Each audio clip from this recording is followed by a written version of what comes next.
तो स्टार्ट करते हैं इस लेक्चर में एड्स। तो आखिर में एड्स क्या होता है भाई? Acquired immuno deficiency syndrome. आखिर में एक्वायर्ड मींस इसको हम लोग क्या करते हैं भाई? गेन करते हैं ड्यूरिंग लाइफ टाइम।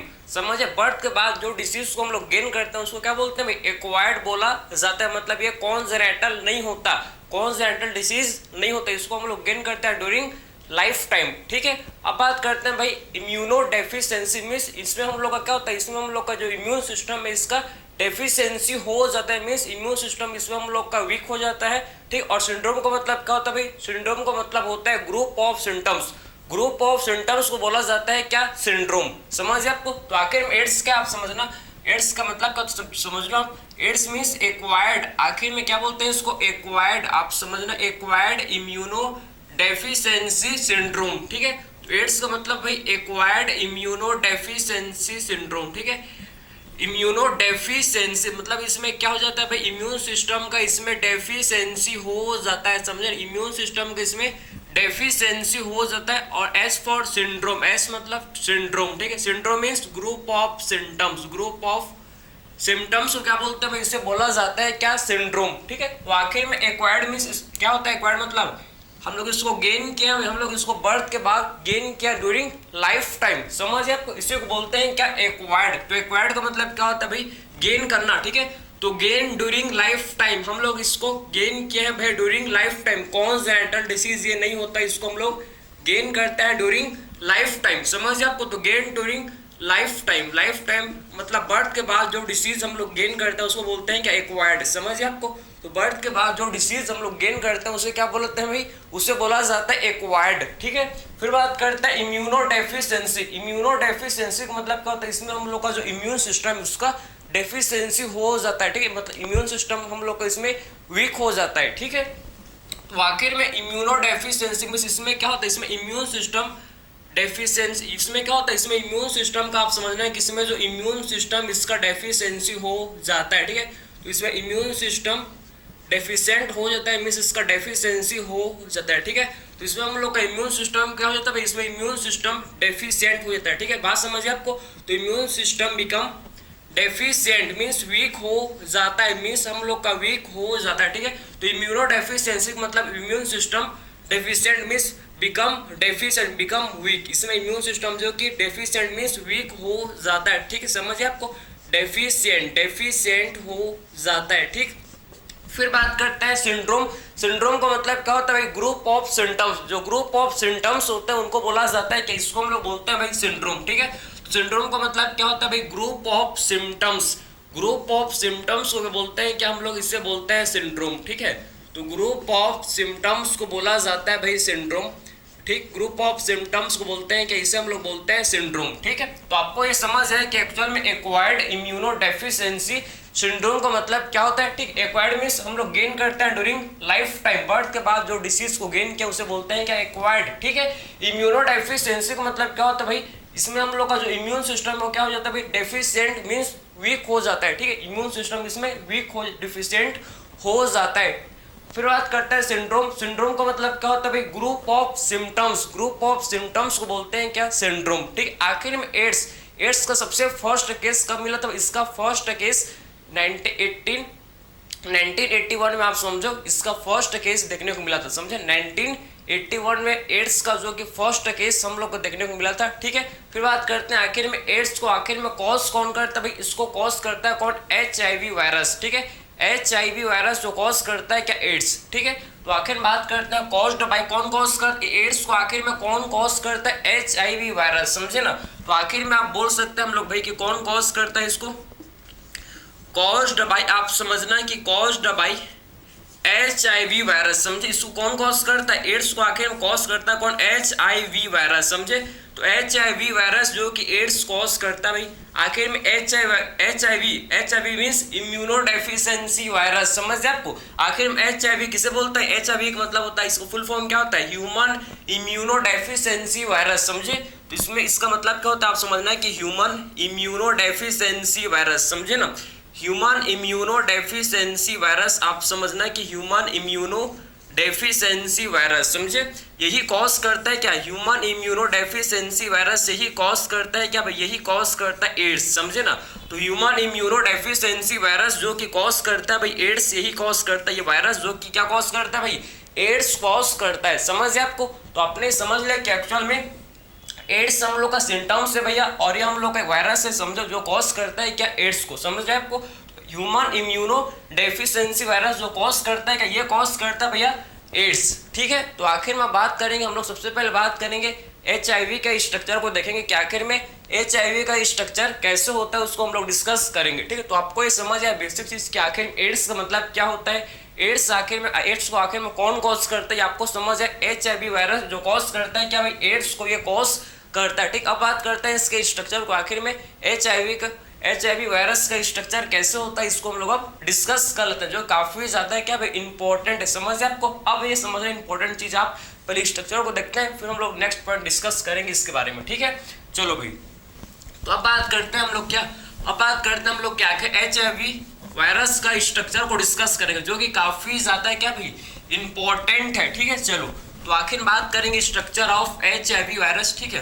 तो स्ट्रक्चर ऑफ HIV वायरस, तो आखिर में इसके स्ट्रक्चर को डिस्कस करेंगे, HIV वायरस के स्ट्रक्चर को, ह्यूमन इम्यूनो डेफिशिएंसी वायरस के स्ट्रक्चर को हम लोग डिस्कस करेंगे भाई। HIV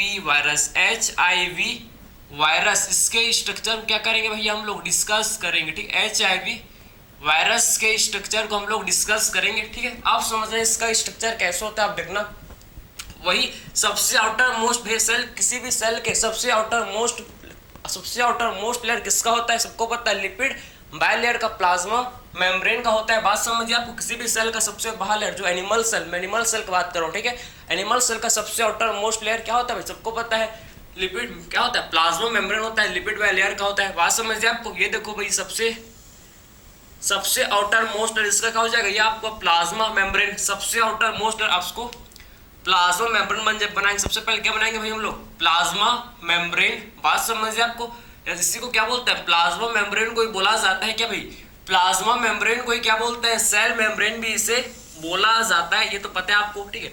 तो प्लाज्मा मेम्ब्रेन को ही क्या बोलते हैं भाई हम लोग, इसे सेल मेम्ब्रेन बोलते हैं, ठीक है। प्लाज्मा मेम्ब्रेन को ही सेल मेम्ब्रेन जो कि बोला जाता है, ठीक है। ये हम लोग देखो, ये लिपिड बायलेयर का मेम्ब्रेन है, समझे, लिपिड बायलेयर के मेम्ब्रेन एक और लेयर बनाते हैं, ठीक है, इस समझना कि एक और लेयर बनाता है, ठीक है। आप समझो कि लिपिड बायलेयर का मेम्ब्रेन, ये देखो एक और लेयर भाई, इसके नीचे हम लोग एक और लेयर बना रहे हैं, ठीक है, लिपिड बायलेयर का मेम्ब्रेन, ठीक है। तो ये सबसे आउटर मोस्ट लेयर हम लोग का क्या है, सेल मेम्ब्रेन, इसे क्या बोलते हैं भाई, सेल मेम्ब्रेन, या फिर इसी को बोला जाता है क्या, प्लाज्मा मेम्ब्रेन, इसी को ही बोलता है, समझ आप, इसी को ही सेल मेम्ब्रेन या फिर इसी को ही प्लाज्मा मेम्ब्रेन जो कि बोला जाता है, ठीक है, प्लाज्मा मेम्ब्रेन जो कि हम लोग बोलते हैं। अब समझना भाई कि एक्चुअल में आखिर में जो डिसीज है, आखिर में ये जो हम लोग का HIV वायरस जो स्ट्रक्चर इसके, ठीक है, इसके इस इनसाइड, ठीक है, प्लाज्मा मेम्ब्रेन के अंदर में क्या होता है प्रेजेंट, इसके इनसाइड आपको 2 प्रोटीन का लेयर, समझे ना, प्लाज्मा मेम्ब्रेन के इनसाइड आपको 2 प्रोटीन लेयर, आपको 2 प्रोटीन का लेयर आपको देखने को मिलेगा, समझे। इसके इनसाइड आप समझो कि ये जो प्लाज्मा मेम्ब्रेन है, लिपिड बायलेयर का जो मेम्ब्रेन है, इसके इनसाइड आपको 2 प्रोटीन का लेयर्स आपको देखने को मिलेगा। सबसे पहले देखते हैं भाई, तो प्रोटीन का लेयर जो आपको सबसे आउटर मोस्ट, आपको जो प्रोटीन का लेयर, ये जो सबसे बाहर जो आपको प्रोटीन का लेयर जो आपको इसमें देखने को मिलेगा, इसे बोलते हैं क्या, इसे बोला जाता है, क्या बोलते हैं बताओ जरा, P17 बोला जाता है इसे, ठीक है, P17 बोलते हैं। लेकिन आप बस इसको सुन लो, आपको लिखने का जरूरत नहीं, आपको उतना इंपॉर्टेंट नहीं है, आपके एनसीईआरटी में गिवन नहीं है। बात समझ है आपको। तो ये देखो भाई, हम लोग HIV वायरस, इसको थोड़ा सा बड़ा बनाएंगे, ये देखो, ठीक है, ये प्रोटीन का सबसे आउटर मोस्ट लेयर है प्रोटीन, ठीक है, प्रोटीन लेयर है, कौन सा लेयर है भैया, हम लोग के प्रोटीन का लेयर है, आप समझना, ये हम लोग के प्रोटीन का लेयर है, समझे, आउटर प्रोटीन लेयर है, ये हम लोग का प्रोटीन का देखो भाई लेयर है, ठीक है। ये प्रोटीन का जो के लेयर सबसे आउटर मोस्ट लेयर क्या, ये प्रोटीन का जो के लेयर, इसके इनसाइड एक और लेयर होता है, इसके इनसाइड एक और लेयर होता है, किसका, इसके इनसाइड एक और लेयर होता है, किसका, प्रोटीन का, ये इसके ठीक है, प्रोटीन का ही आप समझो कि इसके अंदर एक और लेयर होता है, समझ आपको, इसके इनसाइड प्रोटीन का ही क्या होता है, एक और लेयर जो कि प्रेजेंट होता है, इसके इनसाइड एक और प्रोटीन का लेयर जो कि क्या होता है भाई, प्रेजेंट होता है, समझ आपको, ठीक है। तो इसके इनसाइड आप समझना, प्रोटीन का एक और लेयर होता है, जिसमें हम लोग का क्या होता है, जिसके अंदर हम लोग का होता है प्रेजेंट, जिसे बोलते हैं क्या, हम लोग का इसका जीनोम, इसका जो जीनोम है HIV वायरस का जो जीनोम है इसका जीनोम किसके अंदर एक और प्रोटीन का लेयर होता है, आप समझे, एक और प्रोटीन का लेयर होता है भाई, आप ये एक और प्रोटीन का लेयर है, ठीक है। एक और ऐसे आप समझना है कि प्रोटीन का लेयर जो क्या होता है इसके इनसाइड प्रेजेंट होता है। एक और देखो प्रोटीन का लेयर जो कि इसके इनसाइड प्रेजेंट है, और इसी के अंदर क्या होता है, इसी के अंदर आप समझना कि इसका जो जीनोम है ये प्रेजेंट होता है। इस वायरस का जो जीनोम है आप समझे कि इस प्रोटीन के सबसे इनसाइड क्या होता है इसका जीनोम जो कि होता है प्रेजेंट, जो कि हम लोग कह भाई सिंगल स्टैंडर्ड RNA।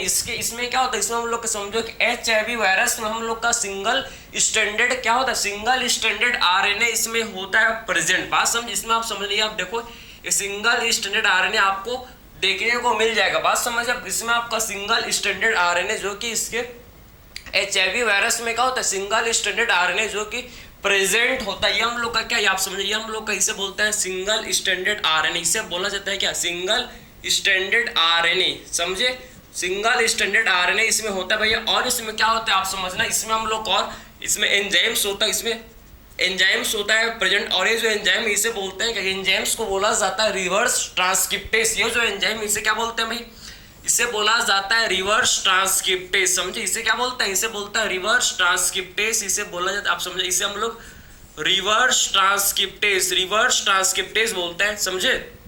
तो इस एंजाइम को क्या बोलते हैं भाई, रिवर्स ट्रांसक्रिप्टेस इसे बोला जाता है भाई, रिवर्स ट्रांसक्रिप्टेस इसे बोलते हैं, ठीक है।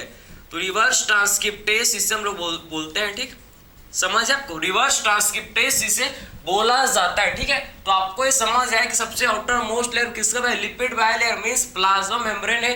प्लाज्मा मेम्ब्रेन के अंदर में आपको एक प्रोटीन का लेयर देखने को मिलेगा, समझिए आपको, फिर उसके अंदर एक और सबसे आउटर प्रोटीन का लेयर, उसके बाद इनर प्रोटीन लेयर, और इसके अंदर में हम लोग का क्या होता है, जो HIV वायरस का जो जीनोम है ये प्रेजेंट होता है, समझ आपको। इसमें हम लोग का सिंगल स्टैंडर्ड RNA एंड हम लोग का इसमें क्या होता है भाई, रिवर्स ट्रांसक्रिप्टेस जो कि क्या होता है भैया इसमें प्रेजेंट होता है, समझ आपको। अब समझना है कि इसका जो प्लाज्मा मेम्ब्रेन है, जो इस HIV वायरस का जो प्लाज्मा मेम्ब्रेन इसमें हम लोग का होता है क्या, इसमें आप समझना कि इसमें हम लोग का प्रेजेंट होता है भैया रिसेप्टर्स। इसमें हम लोग का क्या होता है, हम लोग का इसमें प्रेजेंट होता है रिसेप्टर, इसमें क्या होता है प्रेजेंट, क्या रिसेप्टर इसमें होता है प्रेजेंट, इसे बोलता है रिसेप्टर, ठीक है। इसके प्लाज्मा मेम्ब्रेन में जो कि क्या होता है भैया, रिसेप्टर होता है, रिसेप्टर आप समझ रहे हैं कि इसके प्लाज्मा मेम्ब्रेन में जो कि होता है प्रेजेंट, इसे बोलता है रिसेप्टर। इसके प्लाज्मा मेम्ब्रेन में रिसेप्टर क्या होता है, प्रेजेंट होता है, समझ है, प्लाज्मा मेम्ब्रेन रिसेप्टर जो कि होता है, और जिसे बोलते हैं क्या, इसे GP120 इसे बोला जाता है क्या भाई, इसे बोलते हैं हम लोग GP120 इसे बोला जाता है, समझ है आपको, GP120 इसे बोलता है, ठीक है।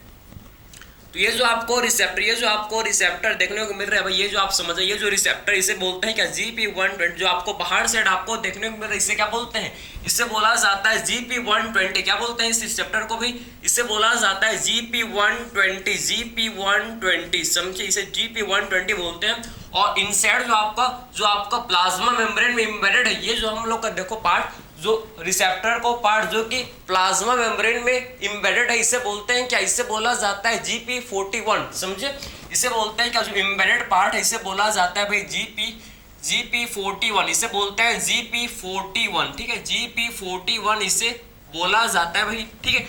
यहाँ पर देखो, यहाँ पर हम लोग का क्या होगा, यहाँ पर हम लोग का रिसेप्टर जो कि होगा प्रेजेंट, यहाँ पर भी रिसेप्टर क्या होगा भाई, प्रेजेंट होगा। यहाँ पर भी आप समझना, यहाँ पर भी क्या होगा भाई, रिसेप्टर जो कि प्रेजेंट होगा, यहाँ पर भी रिसेप्टर जो कि क्या होगा भाई, प्रेजेंट होगा। यहाँ पर देखो, ये हम लोग का रिसेप्टर जो कि क्या है भाई, प्रेजेंट है। तो आपको ये समझ है कि इसके प्लाज्मा मेम्ब्रेन में हम लोग को क्या देखने को मिलता है भाई, HIV वायरस के प्लाज्मा मेम्ब्रेन में क्या होता है, रिसेप्टर्स जो कि होते हैं प्रेजेंट। ये रिसेप्टर्स भैया इसको क्या करेंगे, बाइंडिंग में हेल्प करेंगे, समझे, ये रिसेप्टर के थ्रू बाइंड करेगा, किससे भैया, किससे बाइंड करेगा, आप समझो कि ये हम लोग के, आप समझना किससे बाइंड करता है, मैक्रोफाज से, आप समझो कि T हेल्पर सेल से, और किससे, डेंड्रिटिक सेल से, समझे, उससे ये बाइंड करता है। क्योंकि ये जो रिसेप्टर है, ये जो हम लोग का GP120 रिसेप्टर है, किससे किसके साथ ये बाइंड कर जाएगा भैया, ये GP120 रिसेप्टर हम लोग के जो आप समझो कि macrophage, helper T cell, dendritic cell में क्या होता है, उसमें हम लोग का होता है प्रेजेंट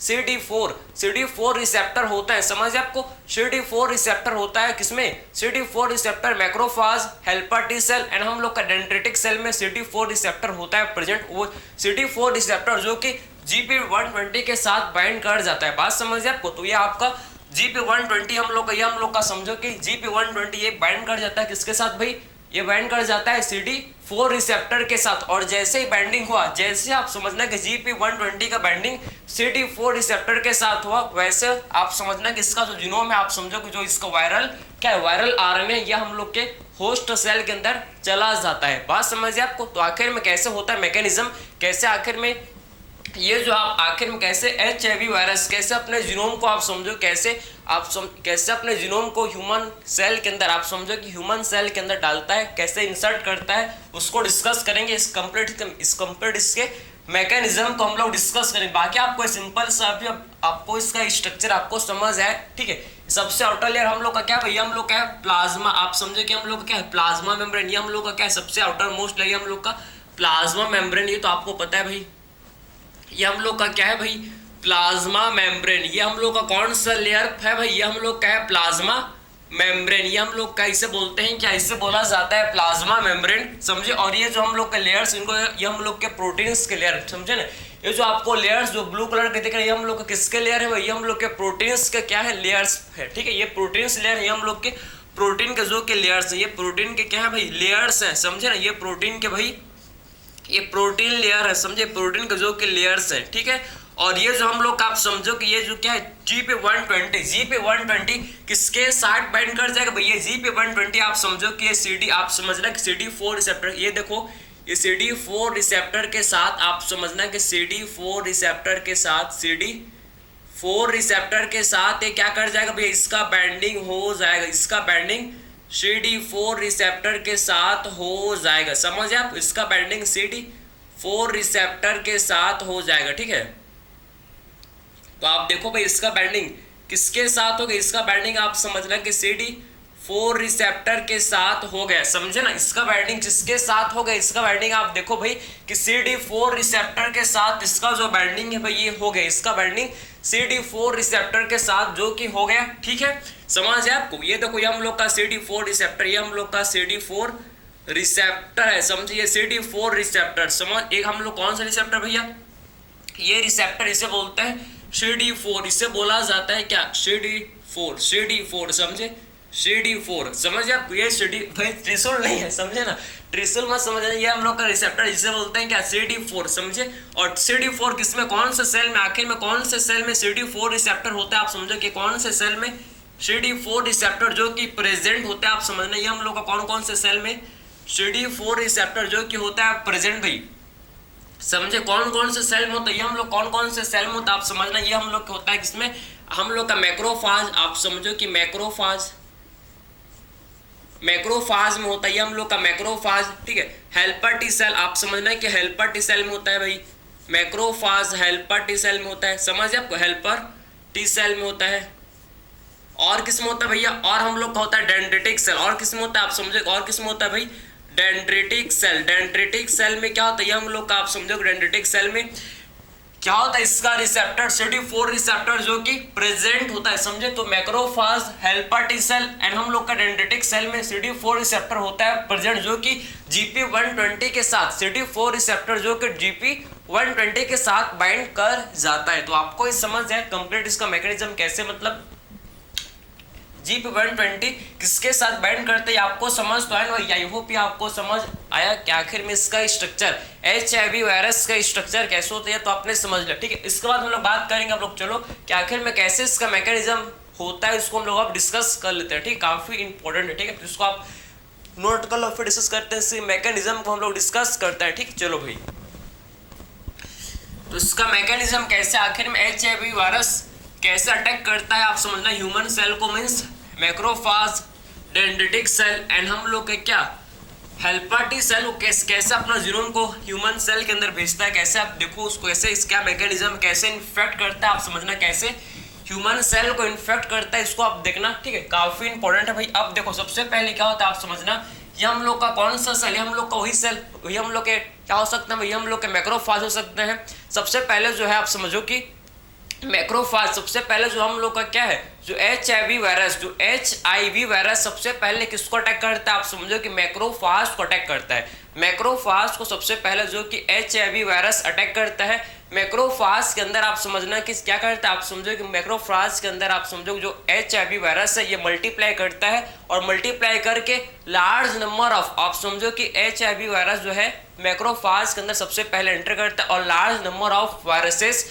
लार्ज नंबर ऑफ क्या करता है भैया, वायरस प्रोड्यूस करता है मैक्रोफाज के अंदर, और हम लोग के बॉडी में पूरा स्प्रेड भी हो जाता है। समझ आपको, बॉडी में पूरा ये स्प्रेड भी हो जाता है, इसीलिए बोला जाता है मैक्रोफाज को क्या, इसीलिए मैक्रोफाज को बोलते हैं HIV फैक्ट्री। क्या बोला जाता है भाई, इसीलिए मैक्रोफाज को बोला गया है क्या, HIV फैक्ट्री, क्योंकि आप समझो कि जो HIV वायरस ये क्या करता है भाई, मैक्रोफाज के अंदर मल्टीप्लाई करता है, और लार्ज नंबर ऑफ क्या करता है, large number of virus produce करता है, और बॉडी में भी स्प्रेड, पूरा कंप्लीट बॉडी में भी स्प्रेड हो जाता है। इसीलिए तो बोला गया है क्या कि मैक्रोफाज क्या है, मैक्रोफाज जो कि HIV फैक्ट्री है। ठीक है, HIV फैक्ट्री है, तो आपको ये चीज पता होना चाहिए कि मैक्रोफाज को क्या बोला गया है भाई, HIV फैक्ट्री। ठीक है, समझ है आपको। तो आखिर बोल सकते हैं कि हम लोग यहाँ बोल सकते हैं कि मैक्रोफाज एक्ट एज, मैक्रोफाज को क्या बोलते हैं भाई, मैक्रोफाज एक्ट एज, किसकी तरह एक्ट करता है, macrophage act as HIV factory. समझे ना, तो मैक्रोफाज किसकी तरह एक्ट करता है भैया, HIV फैक्ट्री की तरह। समझे, HIV फैक्ट्री की तरह जो कि मैक्रोफाज क्या करता है भाई, एक्ट करता है। ठीक, HIV फैक्ट्री की तरह जो कि मैक्रोफाज क्या करता है भैया, ये एक्ट करता है। ठीक है, तो macrophage act as HIV factory. समझे, तो मैक्रोफाज जो कि HIV फैक्ट्री की तरह क्या करता है भैया, एक्ट करता है। क्लियर हो आपको। आखिर में हम लोग क्यों बोलते हैं, आखिर में HIV फैक्ट्री क्यों बोला गया, क्योंकि आप समझो कि मैक्रोफाज, इसका रीजन लिख सकते हो, बिल्कुल लिख सकते हो कि HIV वायरस, आप समझो कि HIV वायरस, ठीक, आप समझो कि मैक्रोफाज को आखिर में HIV फैक्ट्री क्यों गया भाई, क्योंकि आप समझे कि जो हम लोग का HIV वायरस, आप समझो कि HIV, आप समझना कि HIV वायरस मल्टीप्लाई, आप समझना कि HIV वायरस मल्टीप्लाई, क्या बोल सकते हैं भाई, मल्टीप्लाई करता है क्या, यह हम लोग का मल्टीप्लाई करता है इनसाइड। आप समझना कि HIV वायरस मल्टीप्लाई करता है इनसाइड, किसके इनसाइड भैया, हम लोग के मैक्रोफाज के अंदर। ठीक, किसके इनसाइड, आप समझो कि मैक्रोफाज के अंदर, ठीक है, एंड प्रोड्यूसेस क्या प्रोड्यूस करता है भैया, और ये प्रोड्यूस करता है लार्ज, आप समझो कि produces large number of viruses, और क्या प्रोड्यूस करता है भाई, ये प्रोड्यूस करता है large number of viruses and spreading, और ये क्या कर जाता है भैया, और ये स्प्रेड कर जाता है, और ये स्प्रेड कर जाता है। समझो, ये हम लोग का स्प्रेड हो जाता है। समझे, एंड स्प्रेड, और ये पूरे बॉडी में आप समझो कि क्या हो जाता है भैया, हम लोग का स्प्रेड हो जाता है। समझ है आपको। तो आखिर में आपने ये समझ लिया कि क्यों मतलब मैक्रोफाज को HIV फैक्ट्री बोलते हैं, इसका रीजन आपको मिल गया। ठीक है, ठीक। अब बात करते हैं आखिर में कैसे, आखिर में हम लोग का जो कैसे आखिर में HIV वायरस कैसे आप समझना कि मैक्रोफाज के अंदर एंटर करता है, कैसे उसके अंदर रेप्लिकेट करता है, किस चीज का यूज, कौन से एंजाइम का यूज करता है, उसको डिस्कस करता है। ठीक है, देखो भाई, ये हम लोग का आप समझना कि मैक्रोफाज, ये क्या है भाई, ये कौन सा सेल, ये हम लोग का मैक्रोफाज, ये देखो भैया हम लोग का मैक्रोफाज है। ठीक है, मैक्रोफाज या कोई सा मैक्रोफाज बोल सकते हो, या फिर आप हेल्पर टी सेल हो सकता है, या फिर हम लोग का ये क्या हो सकता है भाई, डेंड्रिटिक सेल भी हो सकता है। ऐसा जरूरी नहीं है कि मैक्रोफाज है। ठीक, ये आपका हेल्पर टी सेल भी हो सकता है, या फिर हम लोग का ये डेंड्रिटिक सेल भी हो सकता है, या हम लोग का डेंड्रिटिक सेल भी हो सकता है। ठीक है, डेंड्रिटिक सेल भी क्या हो भाई, ये हम लोग का डेंड्रिटिक सेल पे जो कि हो सकता है, ये हम लोग का देखो भाई ध्यान से। ठीक है, समझ है आपको, ये हम लोग का डेंड्रिटिक सेल भी हो सकता है। ठीक है, आपको समझ है, डेंड्रिटिक सेल भी हो सकता है। ठीक, अब बात करते हैं हम लोग, चलो भाई कैप्सूल में आखिर में क्या होता है इसका मैकेनिज्म, इसको आप देखना। ठीक है, आखिर में कैसे इसका मैकेनिज्म होता है इसको आप देखना। ठीक है, तो ध्यान से आप देखो भैया, हम लोग का मैक्रोफाज, हेल्पर टी सेल, या फिर क्या हो सकती है हम लोग का, देखो ये हम लोग का मैक्रोफाज भी हो सकता है भाई, मैक्रोफाज, इसको मैं यहाँ पर लिख दूँ, ये हम लोग का मैक्रोफाज भी हो सकता है, या फिर ये हम लोग का क्या हो सकता है भाई, या फिर ये हम लोग का हो सकता है क्या मैक्रोफाज, या फिर ये हम लोग का हेल्पर टी सेल हो सकता है भाई, मैक्रोफाज या फिर हेल्पर टी सेल हो सकता है, ठीक है, या फिर ये क्या हो सकता है और बताओ तो ये हम लोग और हो सकता है क्या, डेंड्रिटिक सेल, समझे, ये हम लोग और क्या हो सकता है भाई, डेंड्रिटिक सेल भी हो सकता है, समझे, डेंड्रिटिक सेल भी ये हो सकता है, डेंड्रिटिक सेल भी ये हो सकता है, ठीक है।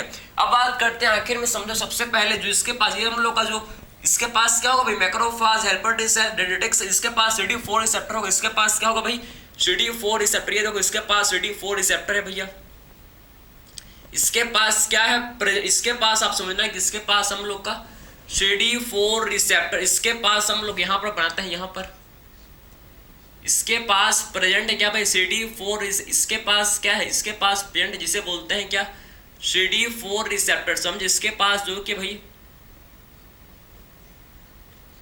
इसके पास क्या है, इसके पास CD4 रिसेप्टर जो कि भाई प्रेजेंट है, समझ, इसके पास CD4 रिसेप्टर जो कि प्रेजेंट, ये देखो भाई हम लोग का ये है क्या, ये हम लोग का बन गया भाई CD4 रिसेप्टर, ये क्या बन गया भैया, CD4 रिसेप्टर, समझ आपको, ये हम लोग का CD4 रिसेप्टर, कौन सा रिसेप्टर भाई, हम लोग का है CD4 रिसेप्टर, ये CD4 रिसेप्टर, CD4 रिसेप्टर, ठीक है। और इसके साथ कौन बन, इसके साथ CD4 रिसेप्टर के साथ कौन बाइंड कर जाएगा भैया, हम लोग HIV वायरस, ये देखो भाई अभी HIV वायरस को छोटा बनाता है, अभी HIV वायरस को अभी छोटा बनाता है, यहाँ पर स्पेस नहीं उतना बड़ा बनाने का, बात समझे, वरना ठीक है फट जाएगा, नहीं तो यहाँ जगह नहीं है भाई, ठीक है।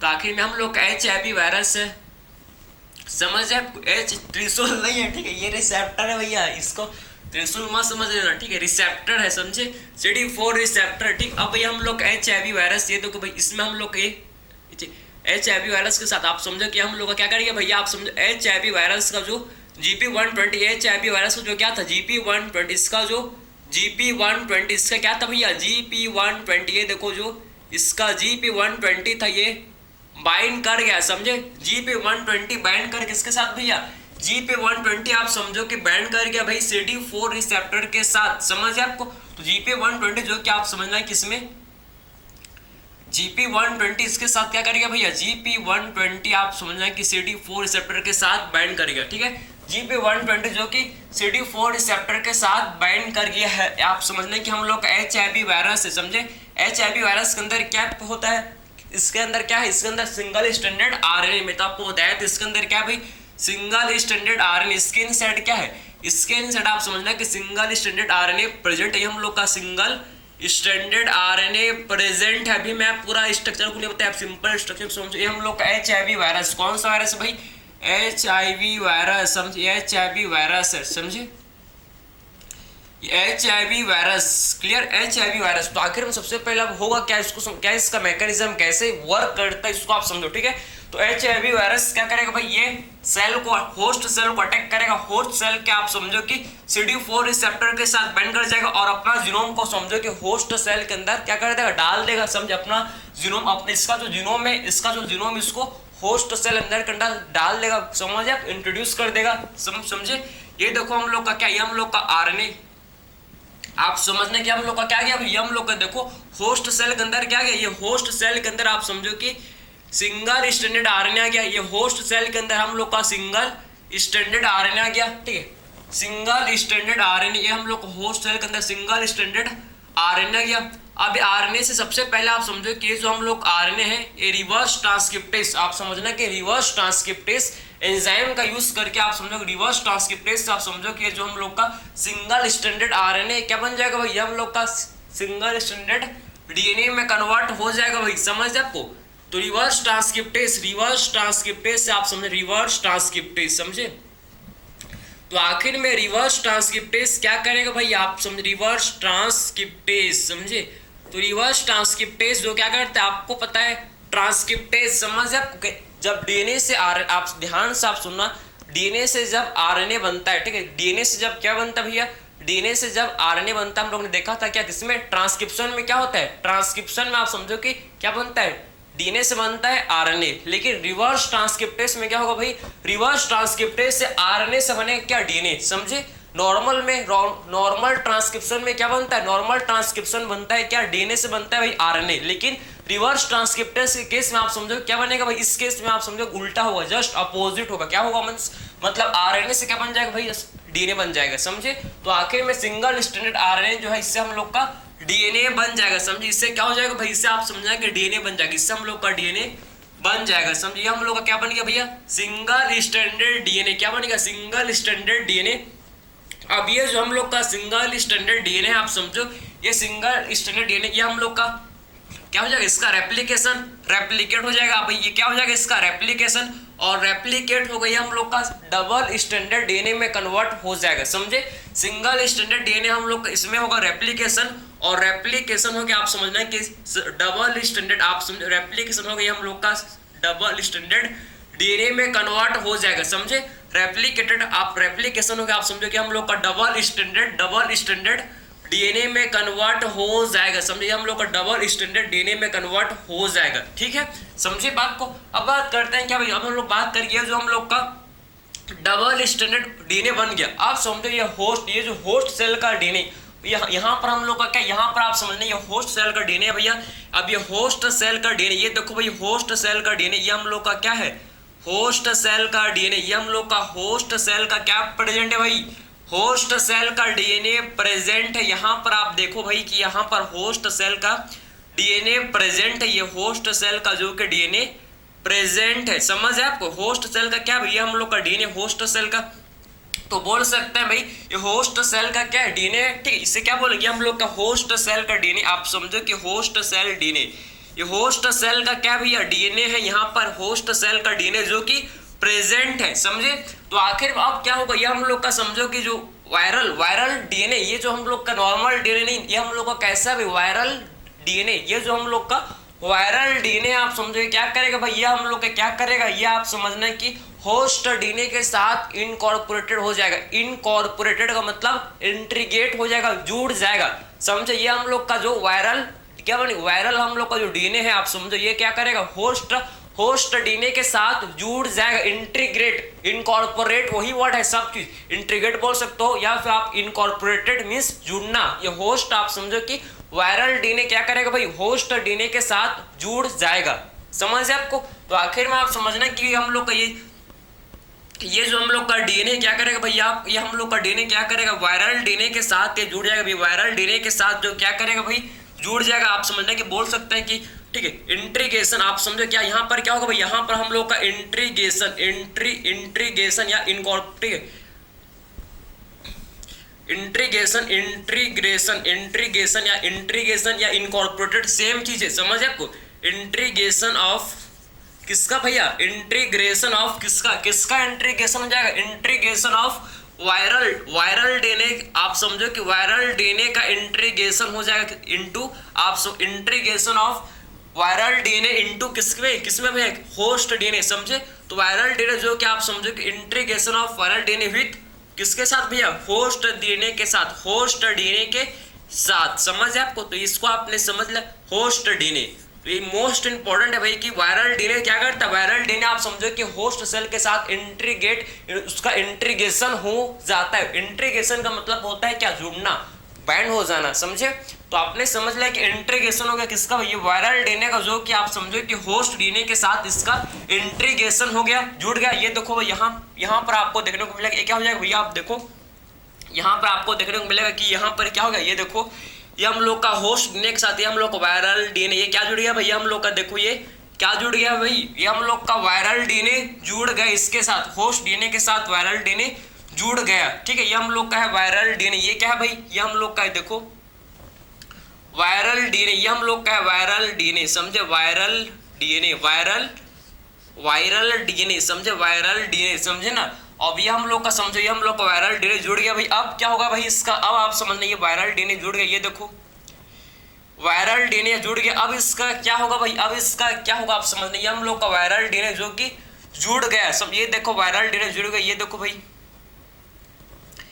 इसको ऊपर बनाता है, ये हम लोग का वायरल डीएनए जुड़ गया, ये देखो वायरल डीएनए जो कि जुड़ गया, ठीक है। अब क्या होगा भाई, डीएनए है, डीएनए से क्या बनेगा, सबको पता है एमआरएनए बनेगा, समझे। डीएनए से क्या बनेगा, फिर डीएनए से बनेगा एमआरएनए, आप समझो कि डीएनए इससे क्या बनेगा भाई, अब क्या बन जाएगा इससे, आप समझना कि इससे बन जाएगा mRNA, ये जो DNA इससे क्या बन जाएगा, इससे हम लोग को बन जाएगा mRNA, ठीक है। इससे बन जाएगा क्या, इससे हम लोग को बन जाएगा mRNA, आप समझो कि क्या बन जाएगा भाई इससे mRNA, और फिर mRNA से क्या बन जाएगा, फाइनली mRNA से हम लोग को बन जाएगा क्या, प्रोटीन, ठीक है। और फाइनली mRNA से क्या बन जाएगा भाई, प्रोटीन का फॉर्मेशन, प्रोटीन का जो कि फॉर्मेशन हो जाएगा। और ये प्रोटीन का यूज करके, ये प्रोटीन का यूज करके क्या बनाएगा भैया, हम लोग का जो प्रोटीन का यूज करके जो वायरस है हम लोग का क्या बन जाएगी, प्रोटीन का यूज करके आप समझो क्या हो जाएगा, इससे हम लोग का न्यू वायरस बन जाएगा, समझे। इसके अंदर आप समझो क्या बन जाएगा, इसके इनसाइड हम लोग का न्यू वायरस बन जाएगा, समझे। तो इसके अंदर और क्या बन जाएगा, आप समझो कि न्यू वायरस, इससे हम लोग का इस प्रोटीन से समझो क्या बन जाएगा भी, इस प्रोटीन से हम लोग का न्यू वायरस बन जाएगा, समझे। इस प्रोटीन से आप समझना है कि यहाँ पर आपको क्या बन जाएगा भाई, न्यू वायरस, यहाँ पर न्यू वायरस आपको देखने को मिलेगा, समझे। इस प्रोटीन से आप समझे क्या बन जाएगा भाई, न्यू वायरस बन जाएगा, समझे। न्यू वायरस जो कि बन जाएगा, न्यू वायरस भाई हम लोग का ये बन जाएगा, समझे। न्यू वायरस आपको देखने को मिल जाएगा। तो आपको ये समझ लिया कि एक्चुअल में न्यू वायरस, ये देखो हम लोग का क्या बन गया भैया, हम लोग का न्यू वायरस बन गए, जिसके अंदर बनता है, लेकिन यहाँ पर स्पेस दूसरे में आपको बाहर दिखाई, जिसके अंदर ही आप समझो कि आप समझना कि जो हम लोग का मैक्रोफाज, हेल्पर सेल या फिर डेंड्रिटिक सेल, इसके अंदर ही क्या बनता है, न्यू वायरस बन जाता है, प्रोटीन। और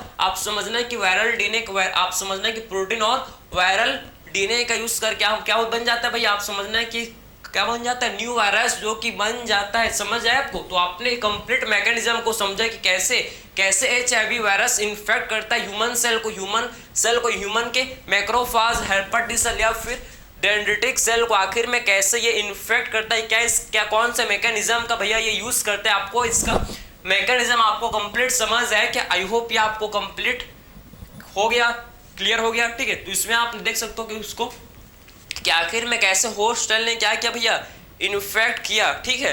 तो एक बार फिर से आप समझना कि सबसे पहले क्या हुआ भैया, HIV वायरस में क्या होता है, इसमें हम लोग का GP120, ये GP120 किसके साथ बाइंड कर जाएगा भाई, CD4 रिसेप्टर किसमें होते हैं, macrophage, helper T cell and dendritic cell में क्या होता है, हम लोग के इसमें होता है प्रेजेंट क्या, CD4 रिसेप्टर, ठीक। बाइंडिंग होने के बाद क्या होगा भैया, ये हम लोग का जो RNA, ये जो हम लोग का समझो कि वायरल RNA, ये हम लोग का क्या हो जाएगा, होस्ट सेल के अंदर चला जाएगा। और जैसे ही होस्ट सेल के अंदर गया तो रिवर्स ट्रांसक्रिप्टेज से आप समझो ये हम लोग RNA से क्या बन जाएगा भाई, ये हम लोग RNA से जो कि DNA बन जाएगा, ठीक है। और DNA से फिर हम लोग का क्या बन जाएगा भाई, सिंगल स्टैंडर्ड DNA से हम लोग का फिर डबल स्टैंडर्ड DNA में कन्वर्ट हो जाएगा, रेप्लिकेशन हो जाएगा, ठीक है।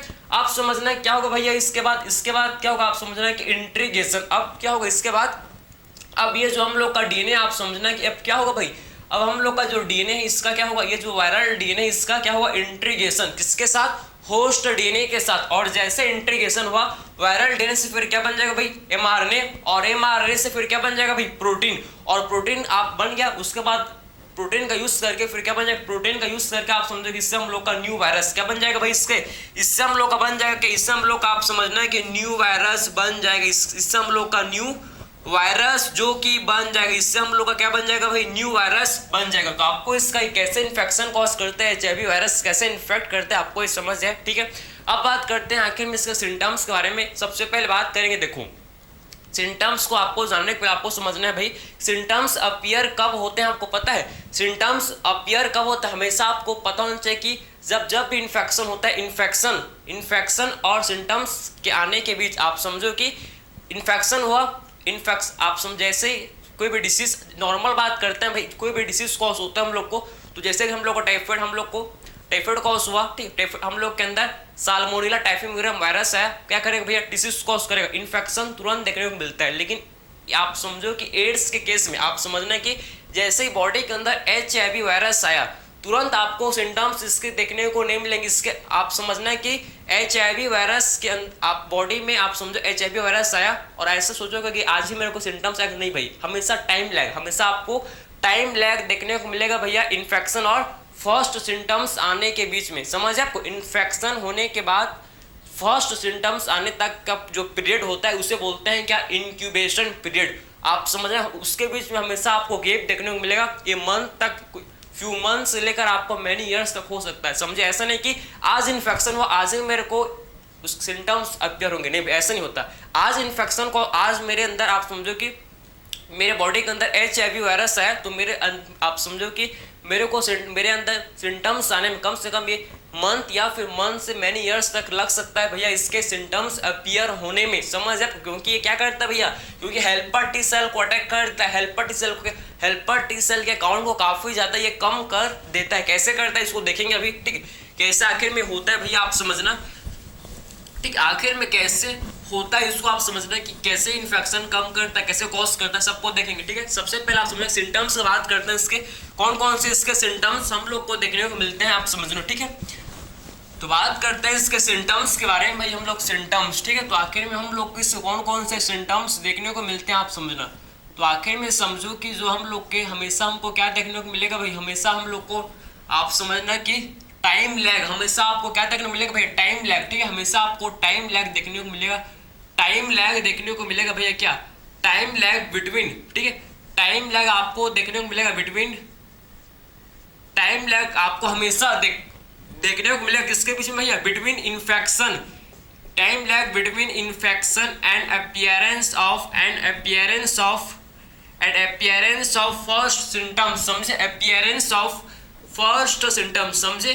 तो हमेशा इन्फेक्शन हुआ और फर्स्ट सिम्टम्स आने के बीच का जो पीरियड है इसी को बोलते हैं क्या, इंक्यूबेशन पीरियड, समझे। हमेशा आपको टाइम, हमेशा आपको गैप देखने को मिलेगा भैया, जब से आपको इन्फेक्शन हुआ तब से लेकर आप समझो कि अपीयरेंस ऑफ सिम्टम्स, सिम्टम्स आने तक का आप समझो कि सिम्टम्स आने के जो समय है भाई, इसमें आपको हमेशा टाइम लैग देखने को मिलेगा। इन्फेक्शन हुआ लेकिन आप मतलब HIV पॉजिटिव हो, लेकिन आप क्या समझो कि जब आप क्या होगा इसमें क्या होता है, इस केस में आप HIV पॉजिटिव हो लेकिन आप क्या होगा, आप एड्स नेगेटिव, क्योंकि अभी आपके अंदर सिम्टम्स नहीं आया, क्योंकि सिम्टम्स तुरंत नहीं आता, समझे। तो हमेशा आपको टाइम लैग देखने को मिलता है किसके बीच में, इन्फेक्शन और appearance of symptoms, infection and appearance of symptoms means infection और सिम्टम्स आने के बीच में आपको, इन्फेक्शन एंड सिम्टम्स आने के बीच में आपको क्या मिलेगा, आपको गैप देखने को मिलेगा, तुरंत नहीं होता भाई। इन्फेक्शन हुआ तो सिम्टम्स आने में टाइम लगता है, समझे। इसके बीच में हमेशा आपको टाइम लैग देखने को मिलेगा, ठीक है, बात समझे, क्लियर हो आपको। तो इसे बोलते हैं क्या, इस पीरियड को बोला जाता है कि इंक्यूबेशन पीरियड, इसे हम लोग बोलते हैं क्या, इसे बोला जाता है भाई इंक्यूबेशन पीरियड, इसे बोलते हैं क्या, इंक्यूबेशन पीरियड, ठीक है। इसे बोला जाता है क्या, इसे हम लोग बोलते हैं इंक्यूबेशन, इसे बोलते हैं इंक्यूबेशन पीरियड, ठीक है।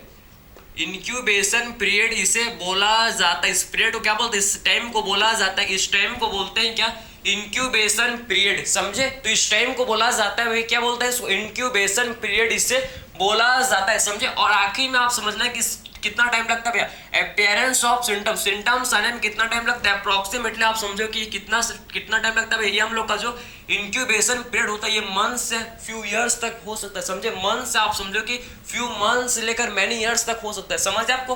तो आप बोल सकते हैं कि from month to years, from month, ये मंथ से लेकर समझे, फ्रॉम मंथ टू ईयर, समझे, from month to many years, समझे।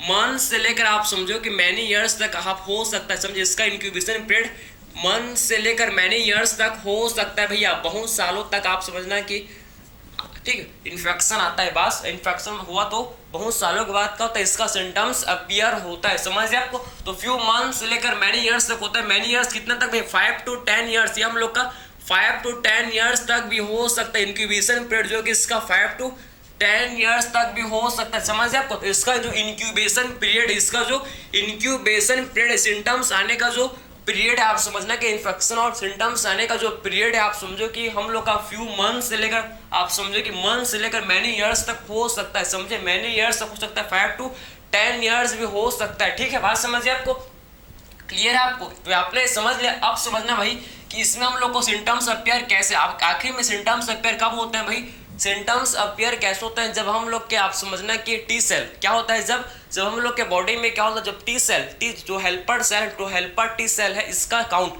जब हेल्पर टी सेल का काउंट जब हम लोग के बॉडी के अंदर कम होता है, जब आप समझो कि बॉडी में जब हेल्पर टी सेल का काउंट कम होता है तो आपको इनिशियल सिम्टम्स आपको देखने को मिलेंगे। जैसे जैसे आप समझना कि जैसे जैसे जो कि हम लोग का जो क्या HIV virus helper T cell को किल करेगा, हेल्पर टी सेल के नंबर को डिक्रीज करेगा, हेल्पर टी सेल को डिस्ट्रॉय करेगा, तो ऐसे आपको क्या है, आपको इनिशियल सिम्टम्स आपको देखने को मिलते हैं भाई, ठीक है, बात समझे ना। तो आखिर में आप समझना कि सिम्टम्स आपको देखने को कब मिलेंगे, जब आप समझना कि व्हेन आप समझना कि आपको सिम्टम्स देखने को कब मिलेंगे भैया, जब व्हेन व्हेन एच आप समझेंगे व्हेन टी है, ठीक है, आप हेल्पर टी सेल काउंट आप समझें कि व्हेन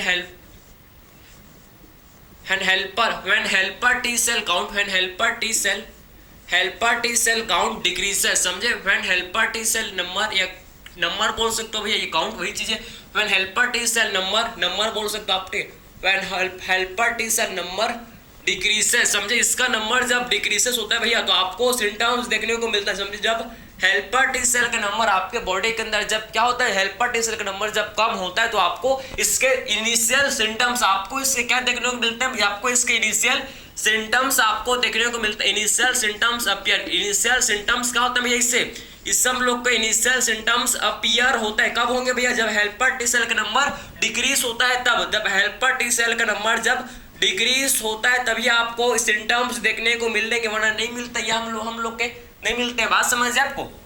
तो आखिर में इनिशियल सिम्टम्स में आता है, जैसे सिंपल आपके फीवर आपको देखने को मिलेंगे भाई, सिंपल आप समझ रहे हैं कि फीवर सिंपल, इसमें क्या होता है, इसमें सिंपल फीवर देखने को मिलेंगे आपको, इसमें आपको क्या देखने को मिलेंगे और बताओ यार, इसमें हम लोग को डायरिया, ठीक, फीवर डायरिया, ठीक है, फीवर डायरिया एंड आपको इसमें सिम्टम्स क्या देखने को मिलेंगे भाई, फीवर देखने को मिलता है, इसमें हम लोग को क्या देखने को मिलता है, डायरिया, जो क्या नो कॉमन सिम्टम्स है, समझे, इसके क्या भाई आप समझो कि इनिशियल सिम्टम्स है, किसके भाई, हम लोग के इनिशियल सिम्टम्स किसको बताओ तो जरा, ये हम लोग के जब टी सेल का नंबर क्या होता है, डिक्रीज होता है, जब टी सेल का नंबर डिक्रीज होता है तो इनिशियल सिम्टम्स क्या होता है भाई, यहाँ पर हम लोग को इनिशियल सिम्टम्स जो कि देखने को मिलता है, इनिशियल सिम्टम्स देखने को मिलते हैं, बात समझिए आपको, यहाँ पर आपको सिंपल सा क्या होगा, सिंपल सा आप समझो फीवर डायरिया और आपके क्या हो सकता है भाई, सिंपल से इसमें फीवर डायरिया एंड हम लोग इसमें क्या होता है, इसमें और आपको वेट लॉस भी इसमें होता है, बात समझिए आपको, तो आपको यही सिम्टम्स आपको क्या देखने को मिलता है,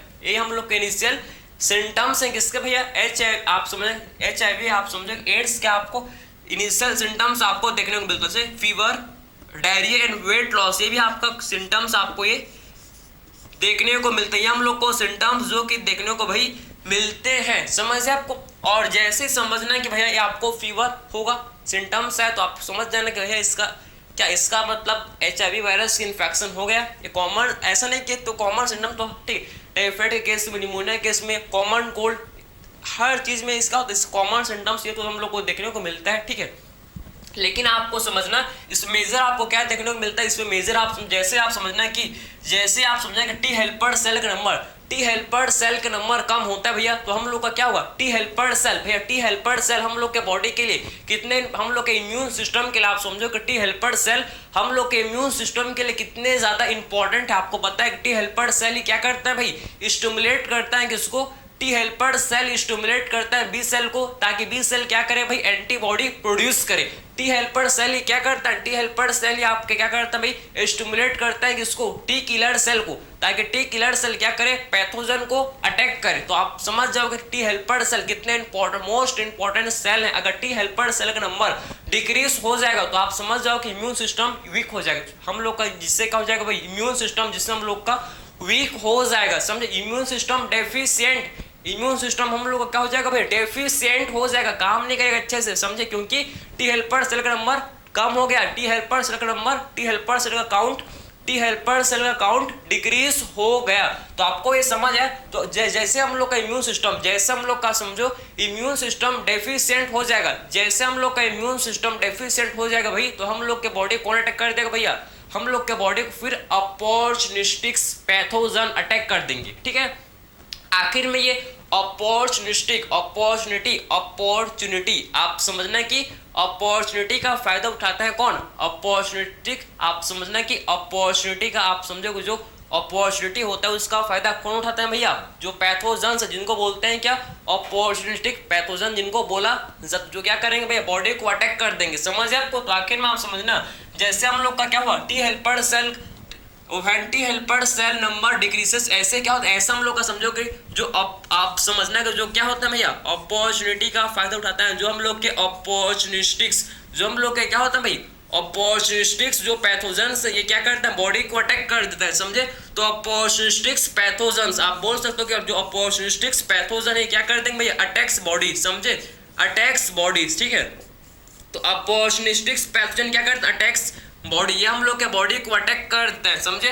तो अपॉर्चुनिस्टिक पैथोजन अटैक्स बॉडी, समझे भैया। जो कमजोर हो भाई, जब हम लोग का इम्यून सिस्टम कमजोर पड़ेगा, जब हम लोग का इम्यून सिस्टम डेफिशिएंट होगा, जब इम्यून सिस्टम क्या होगा भैया, आप समझो कि इसमें इस केस में क्या होता है, इस केस में हम लोग का जो इम्यून सिस्टम क्या होगा भैया, डेफिशिएंट हो गया। और जैसे ही इम्यून सिस्टम कमजोर पड़ गया भैया, डेफिशिएंट हो गया, वैसे ही जो देखो भैया मौका का फायदा कौन उठाता है, जो कमजोर होता है उसी को तो ही वार किया जाता है भैया, समझ जाए आपको, ठीक है। तो वही हम लोग का इम्यून सिस्टम कमजोर हो गया, डेफिशिएंट हो गया, समझे। इसी का फायदा कौन उठाया, इसी का फायदा उठाते हैं कौन, हम लोग के अपॉर्चुनिस्टिक पैथोजन, समझे। कौन उठाता है भैया, अपॉर्चुनिटी का फायदा कौन उठाते हैं भैया, अपॉर्चुनिस्टिक पैथोजन, जो कि बॉडी को अटैक करते हैं। और हल्के फुल्के आप समझो कि जो चिंटी मिंटी आपके क्या चिंटी मिंटी से जो क्या होता है, जो हम लोग के वायरल डिसीज, जो हम लोग के क्या होता है भाई, बैक्टीरियल डिसीज या फिर फंगस या फिर प्रोटोजोवन डिसीज, ये हम लोग को बॉडी को अटैक कर देते हैं। सब यही हम लोग के लिए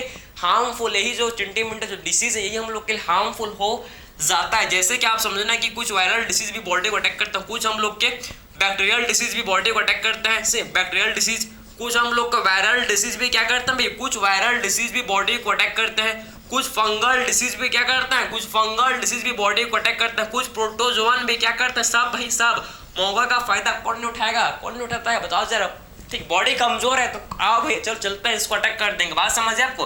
तो ये अपॉर्चुनिटी का फायदा उठाते हैं भैया और बॉडी को अटैक करते हैं, समझ है आपको। फंगल डिसीज हम लोग क्या, और प्रोटोजोवन भी आप समझो कि हर भाई प्रोटोजोवन भी क्या करता है, डिसीज कॉज कर देते हैं। बैक्टीरियल डिसीज इसमें हम लोग कहते हैं क्या, बैक्टीरियल डिसीज इसमें हम लोग कहते हैं ट्यूबरक्लोसिस, समझे, ट्यूबरक्लोसिस, इसमें हम लोग कहते हैं भाई ट्यूबरक्लोसिस, ठीक है। आप समझना है कि वायरल डिसीज में आता है क्या, इसमें क्या आता है, इसमें हम लोग कहते हैं कापोसी सार्कोमा, समझ है आपको। तो कापोसी सार्कोमा, इसमें हम लोग कहते हैं कापोसी सार्कोमा, जो कि वायरल डिसीज होता है भैया, ठीक है। फिर आता है हम लोग के फंगल डिसीज, ठीक, कापोसी सार्कोमा, समझे ना, सार्कोमा।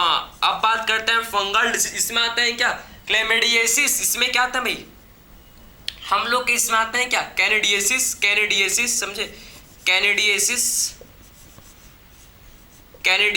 इसमें आते हैं क्या भाई, कैनिडियसिस, समझ, कैनिडियसिस आता है इसमें, कैनिडियसिस। एंड हम लोग के प्रोटोजोवन डिसीज इसमें आते हैं क्या, टोक्सोप्लाज्मा, इसमें आते हैं क्या,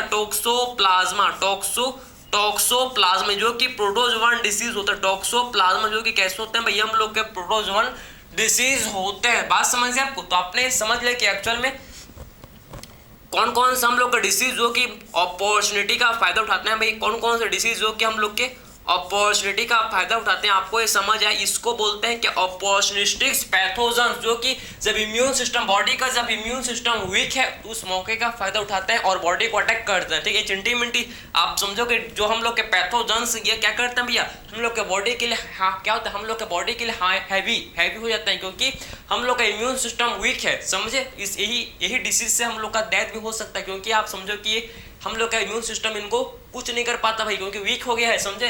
टी हेल्पर सेल का काउंट, टी हेल्पर सेल का नंबर क्या हो गया है भाई, डिक्रीज हो गया है, समझ आपको। तो आपने इसके सिम्टम्स के बारे में आपने समझ लिया भी कि आखिर में कैसे सिम्टम्स इसको हम लोग को देखने को मिलते हैं, आपको ये समझ आया क्या, आई होप ये आपको समझ आया होगा, ठीक है। अब बात करते हैं भैया इसके मोड ऑफ ट्रांसमिशन, क्या आखिर में भैया इसका मोड ऑफ ट्रांसमिशन कैसे फैलता है भाई, क्या इसका मोड है ट्रांसफर होने का, समझे, कैसे आखिर में फैलता है, आप समझना क्या है इसका मोड ट्रांसमिशन, उसको देखिए। तो आपको बेसिक समझ जाए क्या, हमेशा आपको इन्फेक्शन और सिम्टम्स आने, आप समझना है कि इन्फेक्शन और सिम्टम्स आने के बीच में हमेशा टाइम होता है भैया। ऐसा नहीं कि आज इन्फेक्शन हुआ तो मेरे को